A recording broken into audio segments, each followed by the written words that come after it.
Science Lines. Hello, my name is Lara. This is Theory of Science. I stream free live lessons for home educators where there are printouts that are free and I try and exercise your brain and give you a better understanding and insight. This is not that, is it? This is the Lego Storytime Show where we chat about a thing that you said that I should learn about this week. We do an activity, is it an activity this week? And there's a Lego story at the end. So today the story at the end, told in Lego, is about the Irish potato famine, which I was fascinated to learn about because I've heard obviously the phrase Irish potato famine, but I really knew just the bare amount about it. And I suppose it's not really an activity, but I said if you wanted to bring a carrot and or a potato, then we'll just cut them open and we'll have a look at what's inside. This fits in really well with our woodlands lesson because we've been talking about how trees take up water.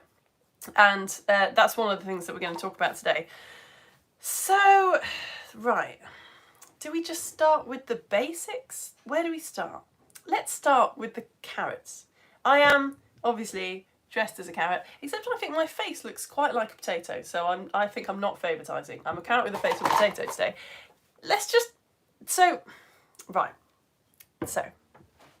There are, you know how there are kind of animals like horses, and then there are animals that look like horses, but they've evolved a sort of extra bits to be able to do extra cool stuff. Like a giraffe was once a horse-like animal, but ate the leaves from trees, and a giraffe was born that had a slightly longer neck so it could get to the leaves slightly more easily, so it was more likely to survive, so it was more likely to have babies, and then those babies had slightly longer necks and those ones were more likely to survive with their slightly longer necks, so eventually you end up with horses and awesome giraffes that have really long necks. So plants, we never really talk about the evolution of plants, but they have done the same thing.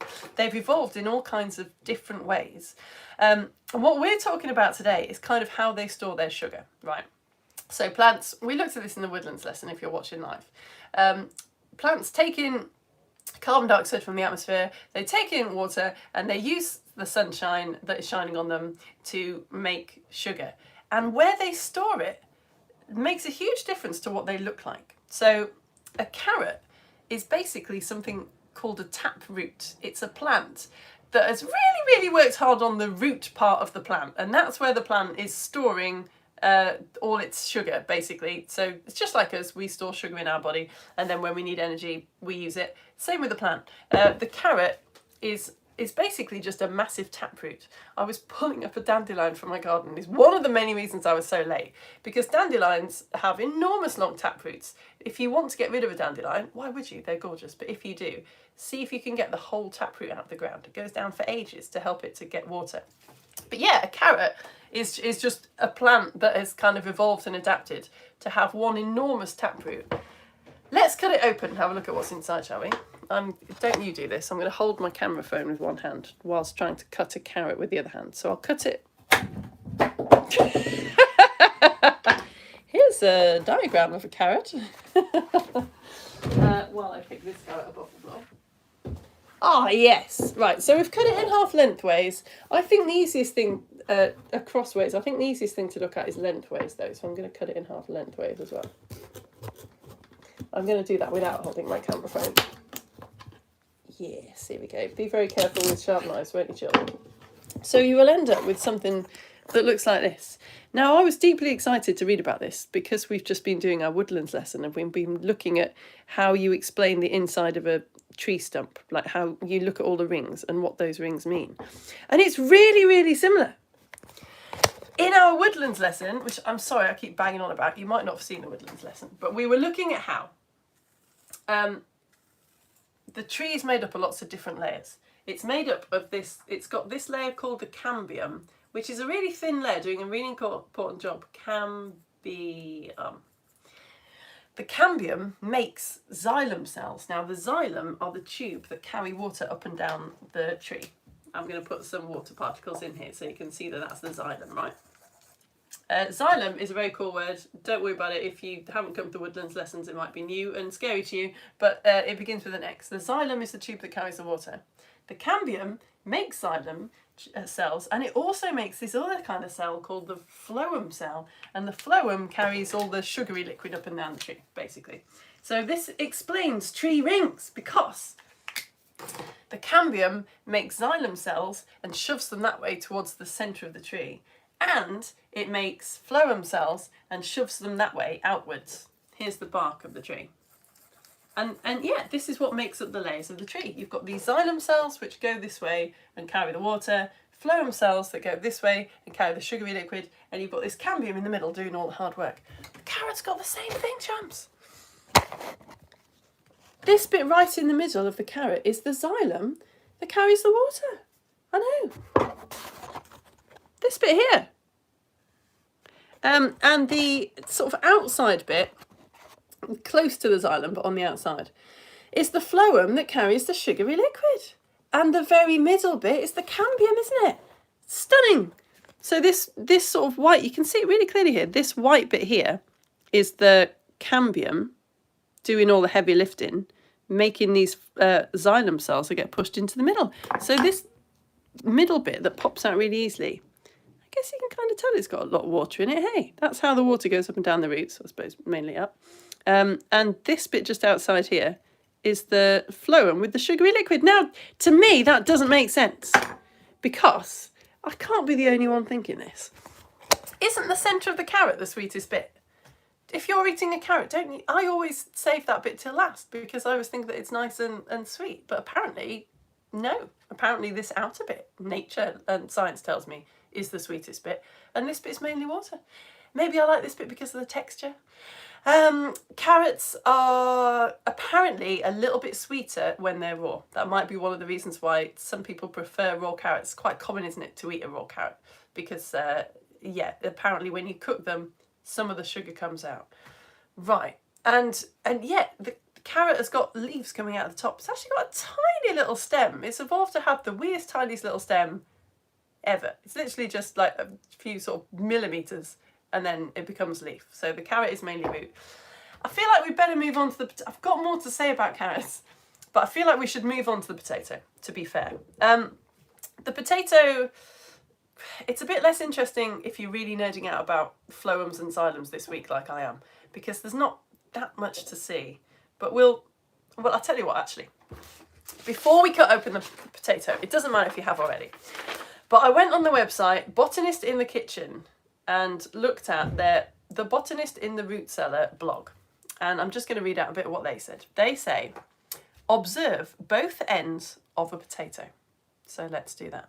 There's one end. And there's the other end. One end. The other end. This is quite wet because it's condensed, got water on it because it's been stored in the fridge. You shouldn't store potatoes in the fridge. My husband! Anyway, observe both ends of the potato. One end bears the stump of the horizontal stem that connected it to its mother plant. Can you see the remains of a stem? It's got a bit of a mark on it, this one, but that's it. That's the remains of the stem. So you should have the remains of a stem. The other end is tightly packed with small eyes. There you go. This is the growing end of the potato. New eyes start at this end. So each eye is progressively older as you move towards the middle of the potato. So in other words, this bit usually has a stem on. This bit makes these little eyes, and then the eyes move that way as the potato grows. So those are the youngest eyes, and these are the oldest eyes. Now, carrot is a member of the Umbelliferae family. The Umbelliferae family. Basically, carrot flowers look like a little umbrella. So it's in the same family as... Can you think of a flower that kind of looks like an umbrella? Cow parsley is one. You know those lovely white flowers? They do look like umbrellas that you see a lot in fields and on kind of lands where people aren't bothered about what grows there. The carrot is the same. It's got that beautiful umbrella type flower. So that's part of the umbrella family. The potato is actually part of the nightshade family, which you might have heard of deadly nightshade. It's deadly, kids, don't eat it. But I had something that looked a lot like deadly nightshade in my garden, and I thought, I'll just pull that up to show them what deadly nightshade looks like, and found these at the end. Yeah, accidentally pulled up a potato plant, but it worked out quite well for us because I can show you this.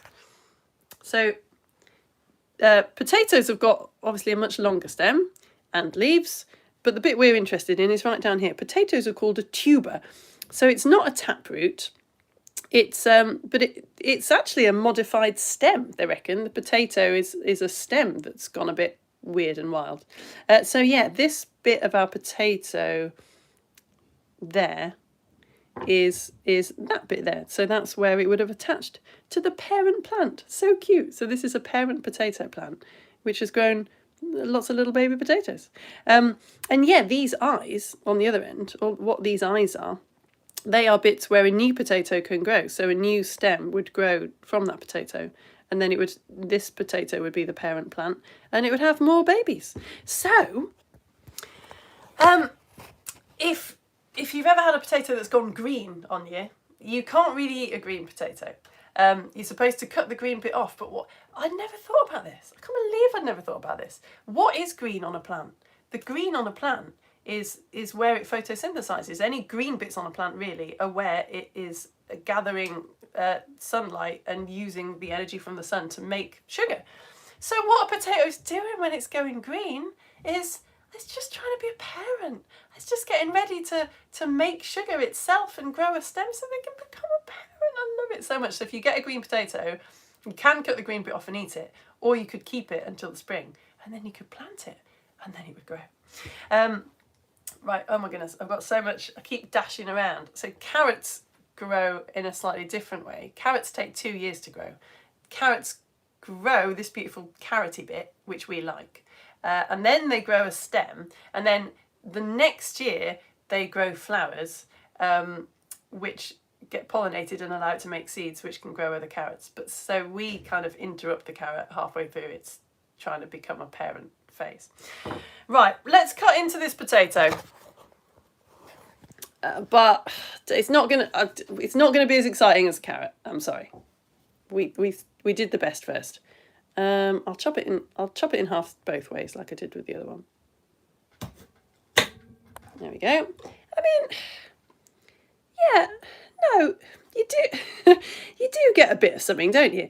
This bit in the middle, from what I could gather, this sort of core of the potato is I said it was a modified stem, and that is sort of the stem. It's kind of part of the stem. It's called the medulla. So I'll chop it in half that way. I guess I'll chop it in half sideways as well. That's quite a good view, actually. That looks better than it did yesterday. So in here, there actually are xylem and phloem, but you can't really see them as well. Here is a diagram that I found that I was allowed to show you from Tinternet. Yeah, so again, you've got like the cortex. To be honest, not many of these words mean very much to me, actually. And all I know is that you can't really clearly see. There are layers here of phloem and xylem, but you can't really see them. And they're the eyes. Yeah, sorry. I kind of needed us to have a diagram, but also couldn't really tell you very much about what you can actually see about potato. What I did learn, and this is really embarrassing because you won't believe this from what I'm saying, but I actually grew up on a potato farm.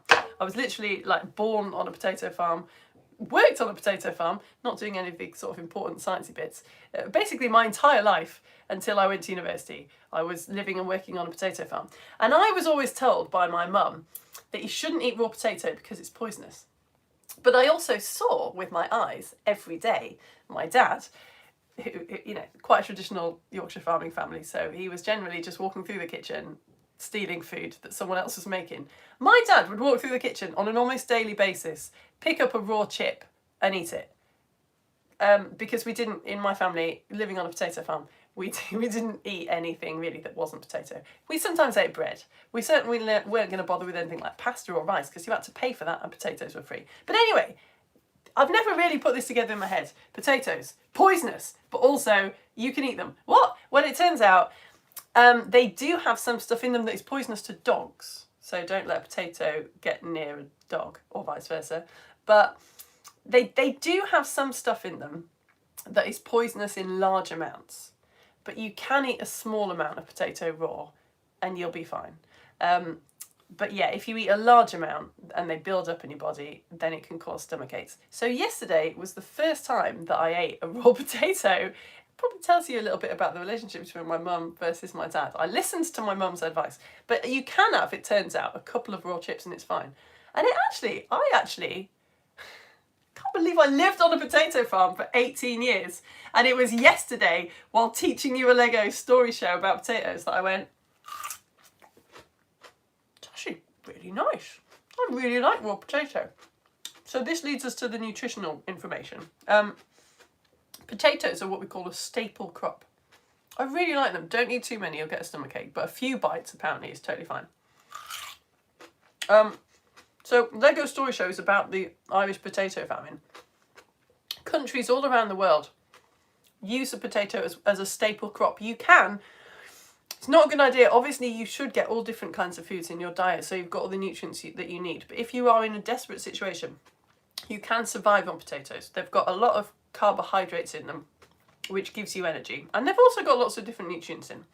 There's no such thing as a carrot famine. Carrots are delicious, they're really good for you, but they don't give you nutrients in the same way. You can't survive on carrots. Spoilers for story show. Potatoes are really good because you can grow a lot of them in a very small space as well. So they're a very efficient food. So, yeah. Potatoes, you might hear them called a starchy food. What starch is just loads and loads and loads of sugar particles kind of all joined together, which is what the plant does to store its sugar.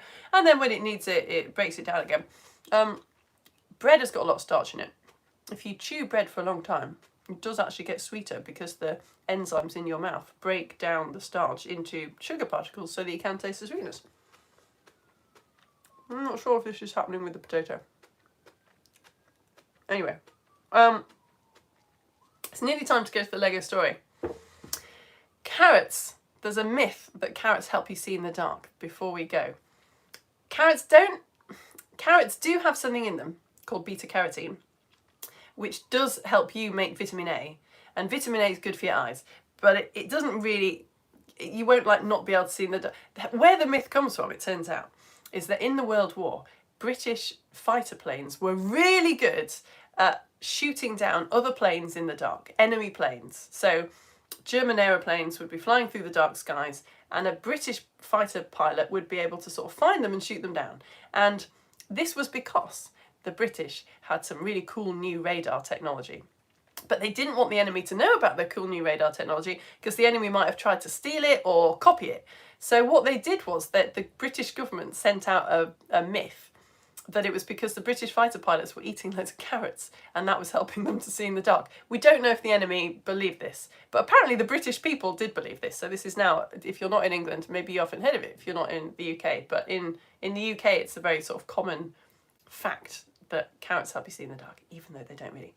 Okay, I think we have to go to Lego Story Show. The last thing I'll say is that both of these are kind of not human inventions, but you know how there's no such thing, there's no wild animal that is a sheep.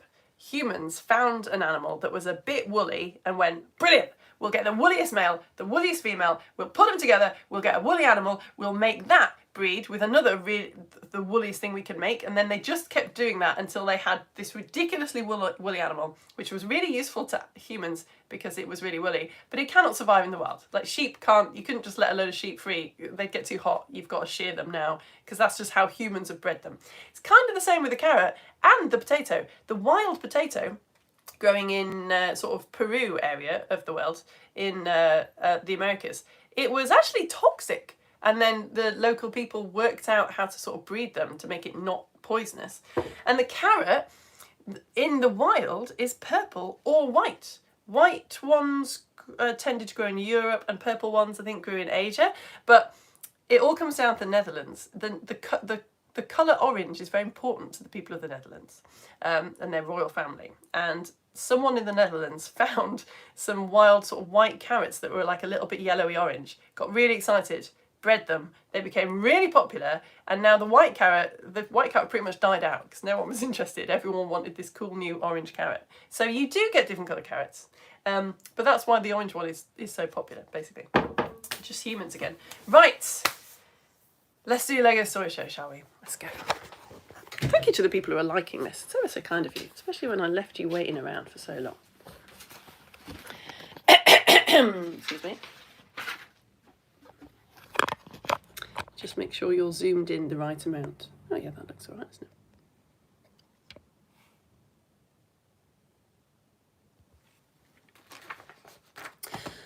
The British Isles, UK, Britain, Great Britain, England, Scotland. Why do this little group of lands sticking out of the sea have so many different names? Well, altogether, if you're just talking about the land, like what you can see here is the British Isles. This bit on its own, the big bit, gets called Britain, and this bit, roughly speaking, this is the UK, Britain and Northern Ireland combined, the United Kingdom. And this bit is a separate country called Ireland.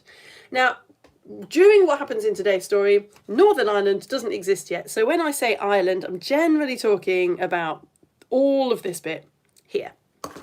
Our story begins in the 1100s when the Anglo-Normans, the people in charge of England, took control of Ireland because they said the Pope, who coincidentally was the only English Pope there's ever been, said that it was okay. Hi, we're here to conquer your lands, because the Pope, who is the same nationality as us, says, yeah, that's fine. The people of Ireland fought back and things were very, very unstable until the first Protestant king of England, you know who he was? He was the first king of England to decide that he didn't want to be a Catholic, he wanted to be a Protestant.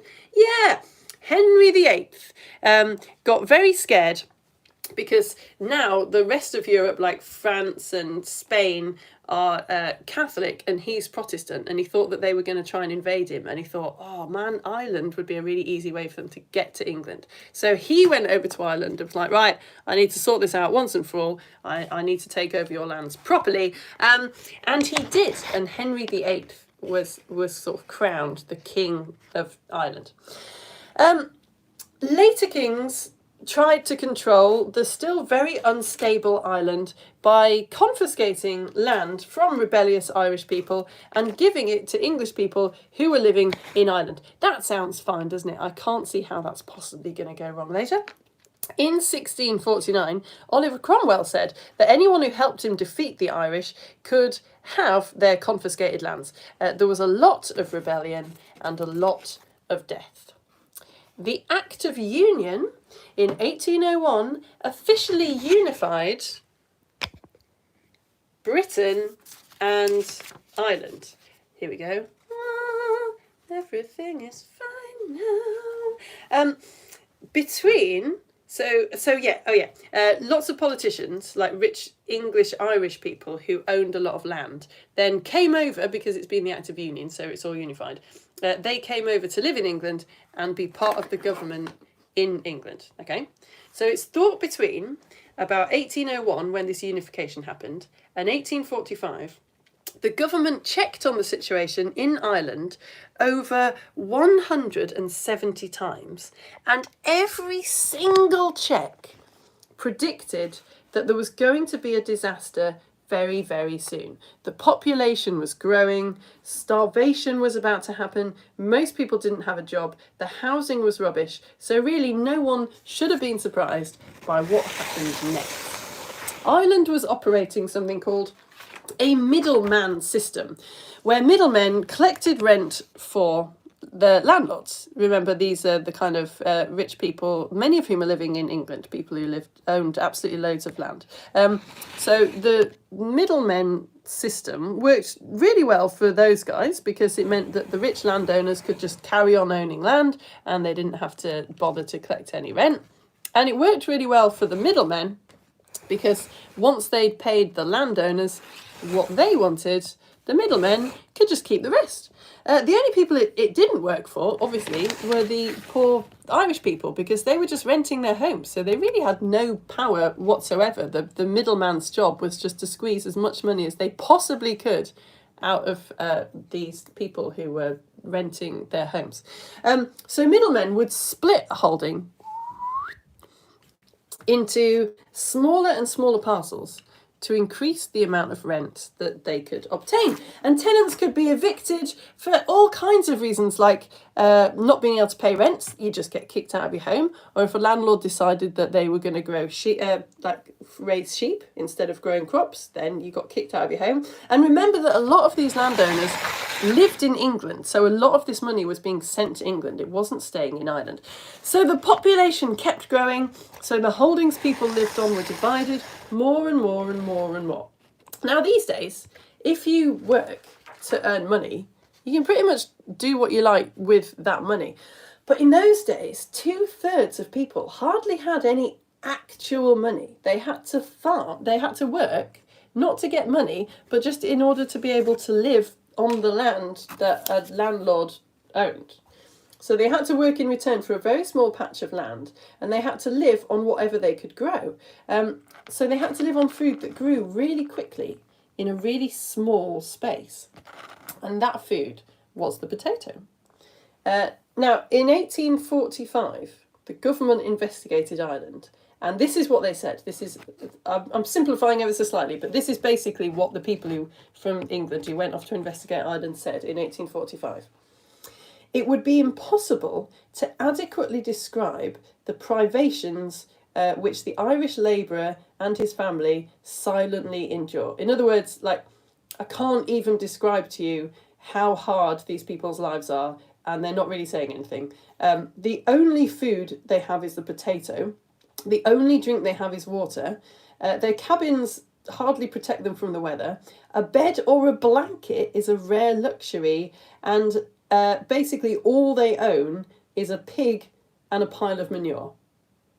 All they own is a pig and a pile of manure.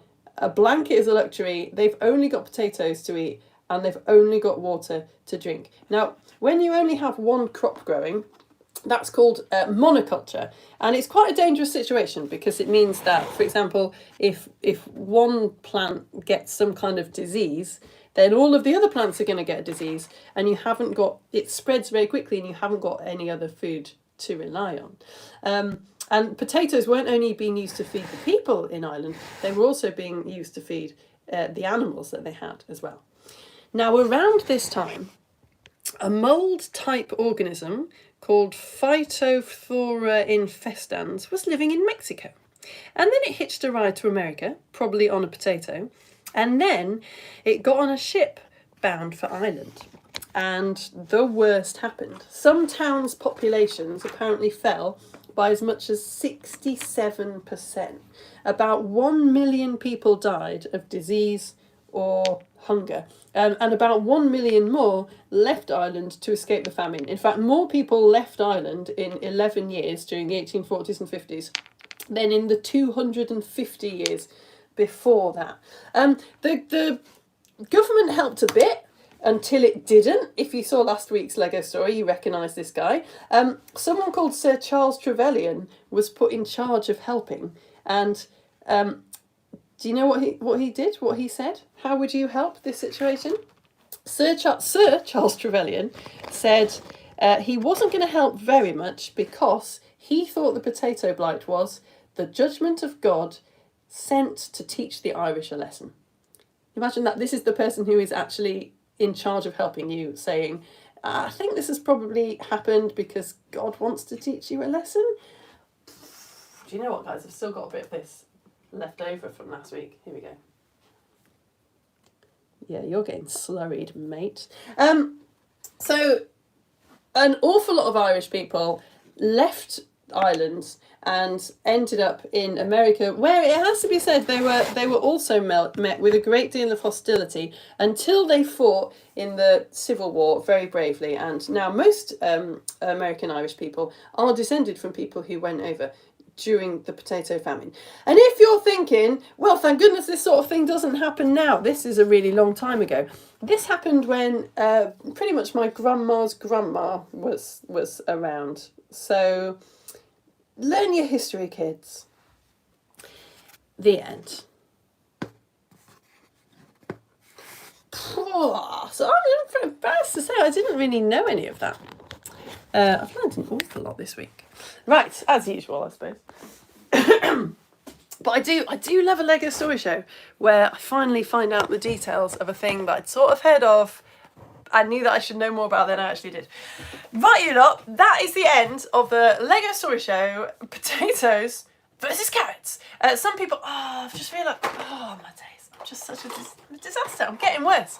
usually when I'm doing these shows, I put up a post on my Facebook page, don't I? Telling you that I'm about to go live so that you can comment. I'm just going to put up a post now. I'm really sorry. Yeah, because there's no comments on YouTube. I'll put up a post on Facebook now, and then I'll tell you how this works. Carrot v Potato Show just ended on YouTube, exclamation mark. And I'm going to say, comment here if you watch live. So if you've got a Facebook page, if you haven't got a Facebook page, well done you. But if you have got a Facebook page, you can, if you have got a Facebook account, you can go over to my Facebook page and I will say hello. Carrot v Potato Show just ended on YouTube. Comment here if you watched live. There we go. Let's put a nice orange background on it, shall we? So yeah, if you go over to my Facebook page, you'll see that now. And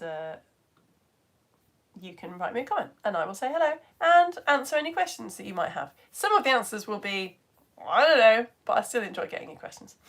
Right, yes, that is on my Facebook page now. So how this works is, yeah, if you've got a Facebook account, you can log in if you like and go over and leave me a comment or a question, and I'll chat to you in a minute, but I'll just leave time for those to build up. Oh, there you go. I can see Jancy's already there reacting. Thank you. Yeah, how it works is, everything that I do is free. It's just easier admin-wise, and over lockdown, the home educating community and I just sort of fell into this incredible business model. So I do stream actual lessons, which come with free printouts, and use my sort of teacher training a bit more. Like, actually, there's still activities and still fun, but I ask you questions, and the idea is that by the end of the lesson, you've kind of understood something that you can remember. I do that with an IGCSE physics lesson, and I do it with an all ages lesson, which is about woodlands, this module. And they both come with free printouts. And I do this every week as well, which is the Lego Storytime show, which, I mean, you've probably got an idea of what that's like, and that doesn't come with printouts. But yeah, it's all free, it's all stored on my website for watching. I'll catch up. And how it works is, I just say, if you're enjoying these things, if you're enjoying the fruits of my labour, then actually you can like this video. That's really useful. Thank you. There's loads of likes on this. That's so nice. You can subscribe. You can tell people. That's amazing. That helps enormously. I don't really do any advertising. It's great because you guys just, word gets around. And then, yeah, if you can afford £5 a month, I say, could you please go to my website called Coffee, not Cough, and sign up support with £5. And then you lot all sending me £5 a month is enough to keep me going, but hopefully it's not too much for you. So yeah, if you're on YouTube now, if you go to my About section, then you'll find this link to this website called Coffee. And I send you nice things to say thank you. I send you some rainbow glasses that literally make you see rainbows. They're amazing. We learned all about them in IGCSE this week, actually, which is now saved on my YouTube channel. And you get Theatre of Science magazine. So this takes me ages to write. It's the only thing I make that is exactly how I want it to be before it gets released to you, if you know what I mean. You might have noticed some of these shows, lessons, a little bit raw around the edges. But yeah, Theatre of Science magazine, it's I don't want to say perfect, but I really, really, really check it really carefully. I think it's a very high quality thing. Because if I didn't think that, I wouldn't send it to you. Anyway, this issue is about mould. This is the past issue that I'll send you in a welcome pack if you sign up with £5. It allows you to grow some mould. I'll send you a free home compostable plastic bag with it. It's got Choose Your Own Adventure. It's got a beautiful comic about how penicillin was discovered. It's got loads of information about mould and fungus. And if you sign up with £6 a month, you'll get the mould issue and the rainbow glasses, and you'll also get the sleep issue, which comes with a little bit of organic lavender and some material so that you can sew your own sleep squish. And it's got jigsaw, actually, that was a good idea, and a Choose Your Own Adventure and another comic that I wrote about sleep, and it's got an origami koala, and it's got some information about what happens in your brain when you sleep. Yeah, I'm very proud of Theatre Science magazine. So if you want to sign up with £5 a month, you can click the sign up button on Facebook, or you can go to my About section on YouTube, or you can go to the top of my website, and there should be lots of links there. Then I will send you a welcome pack, and you will also get all of my gratitude, because look at me, look at what I do for a living. This is literally my job. Husband lost his job, which was sort of all right, because it would have been a scary decision to make, but the decision got made for us, and then it meant that he could home educate our child who really needed that, and I am just about earning enough money that it's okay for both of us. So yeah, you have had a massive impact on my entire family's lives, actually. It's amazing. It's Alice here. Oh, Alice, you were trying to tell me telepathically to put this post up earlier. Well, thank you. Thank you for trying. Thank you for trying. I thought I could hear something, but just not clearly enough. I was trying to say, but just put this up earlier, says Alice. Epic cow patting. Thank you, of the Trevelyan man. Thanks a lot. I did not know the similarities between tree trunks and carrots. No, me neither. Amazing costume. Thank you. Yeah, I'm really enjoying this costume. Edmund enjoyed today's Lego Story Show and is halfway through eating the carrots. He says, did you know that if you eat too many carrots, your skin will turn orange? I didn't know that. Is that actually true? Is that really actually true? Yeah, I'm not eating the carrot, am I? I don't like to eat carrot skin because I read somewhere that that's where the pesticides get stored. I really haven't looked into that. It's just another myth, actually. I need to look it up. It might be a myth, I don't know. But good idea, Edmund. Oh, I regret that. Now I've got to read and eat. That's read, isn't it? Harrison, when I was little, I used to believe the carrot see in the dark myth, but now I think that just seems cool. Yeah, it is cool, isn't it? It's still good for your eyes. It's still very good for you because they don't have vitamin A in them. They don't contain vitamin A as far as I know, but they contain the beta carotene, which your body then turns into vitamin A because your body's amazing. Lana and Finley, can you do aeroplanes for Lego Story? Oh, what you need is the whole module we did about flight. If you go on my website, we did loads of lessons, a whole module on flight, and yeah, we went really deep into it. We really nerded out on how aeroplanes go up. There's a lot of misconceptions. There's a lot of incorrect information on the internet about it. But yeah, we did do how they take off. We looked at the wings. It was really deep and nerdy, actually. I enjoyed those ones. So we can't really, not for a while, because that was fairly, I keep saying, oh, it was fairly recently. It turns out it was 2 years ago, but. Science Day! Hello, Imogen and Ophelia. Hello, you two. Oh, Roscoe, you've got Lego, what's his chops, from Jurassic World. I can't remember his name. Owen. You've got Owen. Oh, wearing a different outfit. Is it Owen? Is it like casual Owen? Has he got a bit of grey? Is yours like retired Owen? That's cool. In the second... Violet with the facts. In the Second World War, carrots weren't rationed. So maybe even if if people didn't believe the myth, they'd still tell their kids to get them to eat the carrots. Yes, that's a very good point. Yes. Team Carrot! Oh, Lana and Finley, you're Team Carrot. I've kind of changed my mind because of how much I like the taste of raw potatoes. You had great fun. Oh, that's nice. Oh, our child wonders what happened to Sir Trevelyan. I don't know. Should we just look it up? Shall I just do that awful thing where I just look it up in front of you? Sir Trevelyan potato famine. It's going to be nothing, is it? It's just going to be like he lived a long, happy life and then passed on billions of pounds to his children. Here we go. Right. Let's have a look on Wikipedia, shall we? That's a brilliant idea. What happened to Trevelyan? Okay, so the Wikipedia paragraph that the internet has highlighted for me is Trevelyan's most enduring mark on history may be the anti-Irish racial sentiment he expressed during his term in the critical position of administrating relief for the millions of Irish peasants suffering under the potato blight.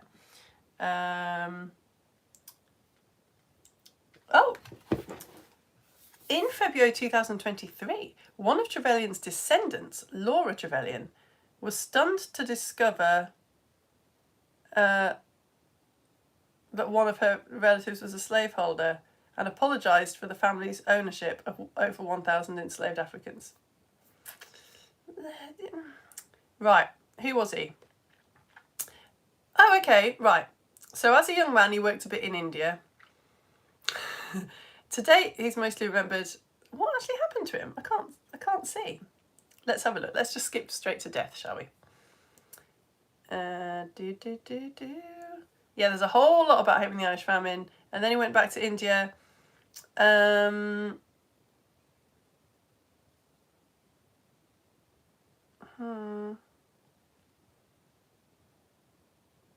He died aged 79. I don't want to sound sad about that. He just died aged 79. He didn't get... I don't think he got I'm not going to read it all. It doesn't sound like he got heavily punished. I mean, why would he? Because I don't know how many people were sort of thinking that he was wrong in those days. Anyway, we better move on. That is a brilliant question. So the quick answer is he died age 79 after 0 consequences for the horrible things he said, I think. Belle and Rufus watched. He now knows your voice. Oh no! Rufus the puppy knows my voice. Are you kidding me? I feel like I should stop saying his name because it might confuse him. I don't want him to like try and lick me and break your telly or anything. Who else is here? Oh, nice! We are looking forward to getting back to England next week just to pick up the Spice magazine. You're not just picking it up, are you two? I could send it to you where you are if you like. You're not just anyway, that is really nice though. I'm really looking forward to getting Spice magazine. I hope you've got it. Let me know if it's not there and I'll send you another one. Hello, Etienne. Hello. Oh yeah, Shuki and Arzo and Eunice and Salah and Musa are having a science day as well. Hello. Hello, Lorelei. Hello.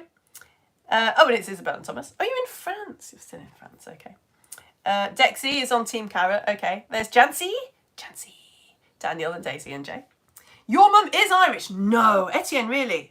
I learned so much about Ireland this week.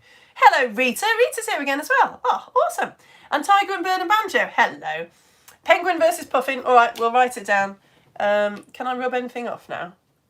Oh, I don't think I can. As quickly as I write off the suggestions that we do, more suggestions just pop up again. There's even more on here than there was before. Puffin versus Penguin. We've done just a penguin show that I was really pleased by. That one's on YouTube if you want to just watch me talking about penguins. What is the magazine that's black above your head? Oh yeah, this is the, well, you're well spotted. This is the Eclipse magazine. I will reprint this actually because, oh my beautiful things. I will reprint this because there is an eclipse happening, a really good solar eclipse. Not a total one in the UK, but really good. You know, where the moon covers up the sun, so it looks like someone's taken out a bite out of the sun. Yeah, this was the eclipse issue. This was a long time ago when I had fewer supporters, and I sent all my supporters a pair of eclipse glasses and this magazine about the eclipse. But yeah, that was May, June 2021. Wow, that's how long we've been doing this for. So some of you lot watching have still got eclipse glasses. I don't know how I'm going to do it next year. Yeah, it's tricky, isn't it?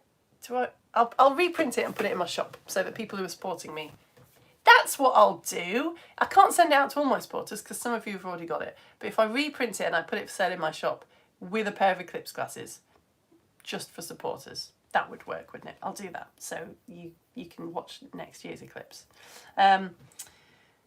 Elephants love eating raw potatoes. No. Do they actually, Sebastian and Humphrey? Do they? That's a cool picture of you. Look at that. Oh, I love the colour of your living room. What a boring grown-up thing to say. Whoa, look at you! Nice! Oh, I see, because you've got elephants all over yourself. And you found a potato and a carrot. Excellent work. Excellent work. Oh, yes. Excellent PJs as well. Or are they tracky bombs? Anyway, you look excellent. Hello, Violet. All right, Zuzi. Okay, I'll press the fetch because some of you might not have got to that yet. Yeah, I got quite emotional last night, actually. I started telling my husband about, because I was brought up on a potato farm, like I say. I suddenly started remembering, you know, like everything that sort of stuff that happens when you're a kid, you just sort of think, oh, this must be normal, everyone must be doing this. And it's only just occurring to me that most people didn't grow up on a potato farm. The job that I did was it was called riddling the potatoes. So my dad and my uncle would go out and collect all the potatoes in a big trailer. And then they'd tip the trailer up and the potatoes would end up on a conveyor belt and they'd go past me. There were 2 conveyor belts.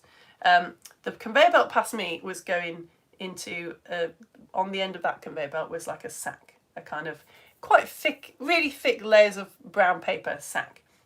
So it was my job to basically get anything that wasn't a potato and put it on the other conveyor belt, because that one led to a big box that got chucked away. So like obviously a lot of kind of potato sized rocks ended up coming up with the potatoes. So I had to get those rocks, put them on the other conveyor belt so they didn't go into the bag, so that we wouldn't be accidentally selling rocks to people when we said that we were selling potatoes, because we'd have got into trouble. One time I found a frog. That was good. A live frog that had come up in the machine, managed to go all the way from the field to the trailer onto my conveyor belt without getting killed. Then we had to turn the machine off and put the frog outside. But yeah, and then my uncle would be at the end, and once the potatoes had dropped into the sack, when he thought it was about right, he'd quickly flick a lever, which led to another sack that started filling up. And while that one filled up, he just had enough time to go and turn around and dump it on some scales, maybe throw a few potatoes out if he'd overdone it, and then he had a bit of wire that he put around and pulled something that looked a bit like a bicycle pump, but he twirled the wire, and then my dad would grab that potato sack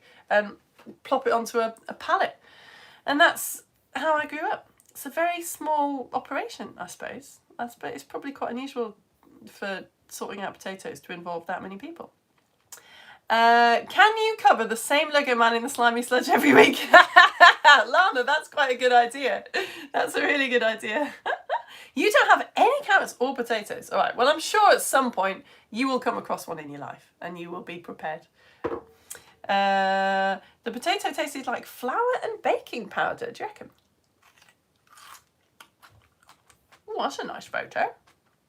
Rita, what you got there? Oh, look at that. I love that your chopping board looks exactly like mine. You've also been gnawing on your potato. I'm a bit worried by how much I like potato. I need to tone it down. Can't eat too much or I'll get a tummy ache. Oh, okay.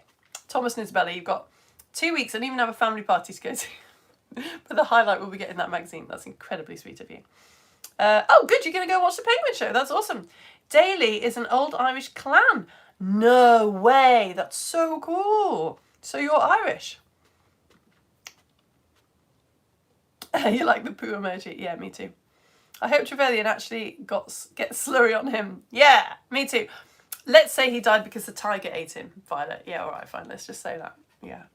Hi from Rita. How about next week we do peas versus green peas or koalas versus monkeys? Now, someone suggested peas versus beans, and yes, that is a brilliant idea. We do need to look at peas, because I don't think. Yeah, when do peas? I'll have a look at when pea season is. It must be coming up. I meant to grow some and I didn't get around to it, but my dad will have some. My dad, the farmer, will have some peas. I'll tell him that I need them for science. And yeah, we can use clover as well, because clover is in the pea family. Yeah, that's a great idea. Not retired, Owen, just the wrong head. Oh, okay, fine. And koalas versus monkeys. We've never done a Lego story show about koalas, which is a shocker. We could make that origami koala from the sleep issue, couldn't we, to talk about koalas? We definitely... Have I not got koalas written on this list anywhere? I must have. Must have. Have I not? I've got everything else. I'll put it in between tea versus coffee and witches. Koalas. I think actually I took a screenshot of this board. I took a photo of this board and then had to actually wipe the board off because it was too full. Hello, Joanna. What are you saying? Joanna, what are you up to? Maybe just saying hello. Hello, Joanna. I'll scroll down and see if there's any more comments from you. All right, Ed. Loving that gif. Thank you. The xylem of the carrot can easily be torn from the rest of the carrot. It has tiny little twigs sticking out. Yes, it has. You can usually get it out. I can't get this one out very easily. I'll just have to eat the whole thing. It's good for me anyway, isn't it? Ed, where do you find these things? It's a levitating potato. Can you do a mammal versus reptile? Joanna, that's what you were saying. We could do mammal versus reptile. I love European robin versus American robin. That is brilliant. That is absolutely brilliant. We did at Christmas. We did a Lego show about robins one Christmas. And I did mention that briefly. That would be a brilliant Christmas one. European robin. Yeah, because, well, I don't do spoilers, but if you've seen Mary Poppins, this is a massive spoiler. The little robin that flies in and, like, sings. Looks a bit weird, doesn't it? If you've seen Mary Poppins, the original one, have a look. There's something not right about that robin, and it's because it's an American robin. Because it's an American film, isn't it? But it's supposed to be set in England. They used the wrong robin. American robin versus European robin. Yeah, I love that. Yeah. Violet, what else are you saying? Parents. Yeah. Oh, yeah, parents, yeah. You've already seen the flight module. I really want to try raw potato. Not too much though, eh? Oh, Etienne, can you do a manatees Lego story? Yeah, I'm sure manatees are on this list. Yeah, we definitely can. I'll put them above sea monkeys and below phlebotomy manatees. There we go. And there's Lorelei. Phew! Right. Mammals versus reptiles. Tomatoes versus cucumber. Oh, that's nice. Oh, it's Anna. Yeah, I like that. Horses versus donkeys is good. Tomatoes versus cucumber. All right. Do you know, I keep thinking, oh, we'll run out of ideas soon. And I'm actually not going to get through all these before I retire. I will. I'm not planning to retire. Cucumber versus tomato. Yeah, that's good. That's very good. Horses versus donkeys. Yeah, maybe like horse versus unicorn. Amelia, I answered my question, phew, on whether you can eat raw potatoes. Oh, that's good. Potato famine story tied in really well for us because we've just done Titanic and it covered a bit of Ireland. Yes, I actually looked up for this show when the Titanic set sail because I was picturing, you know, all the Irish people on the bottom of the Titanic, like linking arms and dancing and playing their fabulous music. And yeah, it was only just slightly later, wasn't it? It's like, I can't remember whether was it 1911, 1912? I feel like Titanic was 1912. So yeah, very recent. It was still in that. I mean, I think it became something that I read said it just sort of almost became expected that Irish people would grow up and then leave Ireland because life there had been so impossibly difficult. So yeah, I think that very much was still a part of that. Right, I think that's the end of the comments. I think I will go. So what's next week? What are we doing next week? I don't know. Someone had an idea on Facebook yesterday that I really liked, and now I can't even remember which one it was. Oh, kiwi fruits versus kiwi the bird. I liked that, kiwi versus kiwi. But there's so many other things that we need to do. I wonder if I should start doing them in order to make it fair. Kiwi versus kiwi, that is a strong one. And it would fit in quite nicely with what we've just done with the potato and carrot, but linking in an animal. I think maybe kiwi versus kiwi might have to be done. Right. One more little look at these comments and then I will get going. Susie just sending me a gorgeous little picture of a carrot and a potato. Beans versus green beans? Yeah. Greens versus green beans? Yeah. Oh, Lana, you second Lana and Finley's suggestion to cover the Lego man in slimy sludge every week. Yeah. No way, you did not grow up on a potato farm. Yeah, I did. Yeah, it was, I'd say it was great. It was great. I must admit, when I left home and went to university, I immediately started eating loads of pasta. And I hardly ever eat potatoes in, well, not hardly ever, but I eat a lot more rice and pasta. Which actually, that fits with something that I read because I don't think of the potato as being a Chinese food at all. I don't know a huge amount about Chinese food, but I don't put the two together. It turns out there was a point in China, I can't remember the details. I listened to a documentary and I didn't write anything down. But a long, long time ago, they had terrible problems in China with people not having enough to eat. And they landed on the potato. The potato was the staple food that they turned to because, like you say, it grows really quickly, grows close together. It solved a lot of their problems. And for many years, Chinese people basically lived on the potato. But the consequence of that was when things got better again, a lot of Chinese people said, oh, I never want to see another potato as long as I live, which is why you do get traditional Chinese meals that have the potato in it, but not a lot. They don't use it a lot, and it's because apparently it comes from people going, I don't want to remember those times. We're not eating it ever again. Which now I think of it, you've made me realise it's exactly what I've done. I left home to go to university and was like, I just want to eat anything except potatoes. And that's probably why I eat so much rice and curry now. Yeah, it's really funny. Can you do how paper is made? Yes. In the Woodlands module or Lego show. Oh, we could, couldn't we? We could. I haven't sorted out all the activities for the Woodlands lessons. That is brilliant. We could totally link it to how paper is made. We have done a lesson about recycling where we made paper. Because Bastian, I don't know if Bastian's here, actually sent me a beautiful piece of recycled paper that they had made, and I've still got it.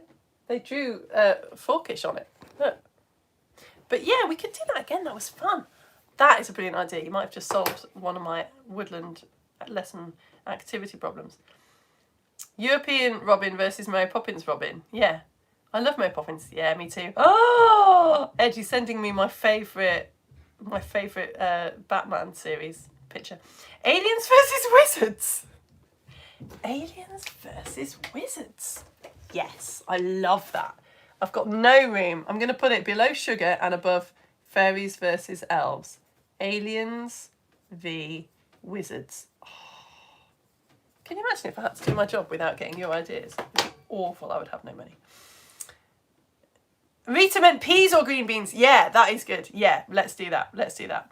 Oh, you love hearing me. Violet, I'm really careful to not talk about personal stuff. It's sort of quite boring, isn't it? Like, you're here for the science. But since we're just chatting, yeah, I was really enjoying thinking about the work that my family did on the potato farm. I was a bit sad, I suppose, but that's what I was doing when 9/11 happened. I was about 17 or 18 when 9/11 happened. Some of you won't know. It was like a very big sort of catastrophic event that happened in 2001.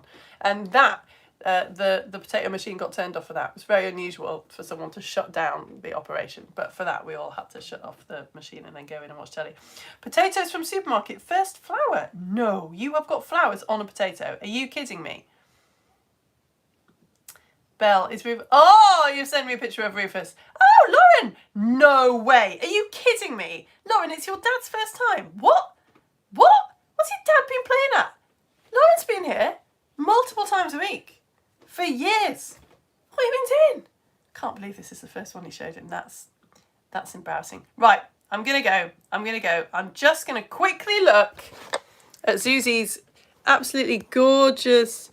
No. Oh, I see what you mean. What? So you got potatoes from a supermarket and you planted them and this is what's happened and that's the first flower.